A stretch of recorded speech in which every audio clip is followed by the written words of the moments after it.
There's a peculiar scent that clings to certain places, like a whispered secret, dusted with the weight of memories. It's not something you can find in perfumes, nor is it a scent you truly want to encounter, yet somehow, it arrests your attention. Today, I want to conjure a story about that scent, the scent that lingers long after someone is gone. They call it the smell of the death, but it was far more than decay. It was the essence of unfinished stories. In a quiet town, nestled between where the forest meets the forgotten, there lived a man named Thomas. He was a mortician, a caretaker of quiet transitions. But unlike others in his line of work, he had a rare gift, an uncanny ability to see and hear the echoes of those who had passed. Not ghosts per se, but the lingering fragments of their last thoughts and deepest regrets.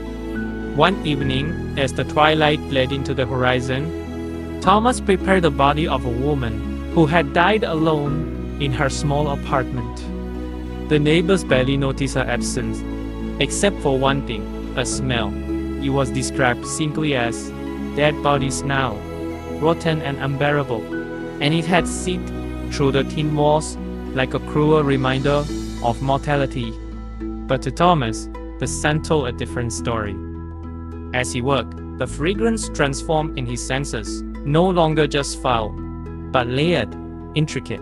It spoke of loneliness, but the things I could talk about. He leaned closer to the body, and in a whisper, he heard her story unravel. She had been estranged from her family for years, carrying burdens she never voiced. Her final days were spent regretting and hoping for reconciliation that never came.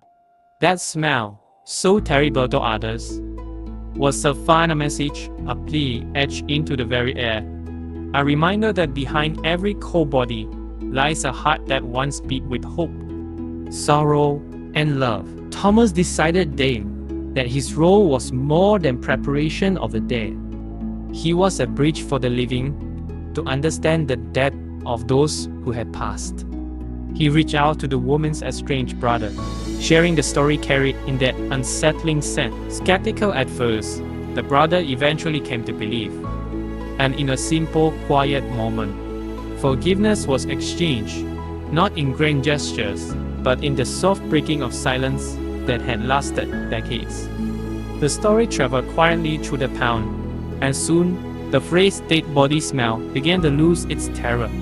It became a reminder to listen closely to what lingers unseen, to honor the stories trapped in what we often fear or dismiss, because sometimes the strangest, most uncomfortable scents hold the most touching truths, the truth that no one truly dies alone. If we are willing to hear their final breathings, and that is what makes them truly unforgettable.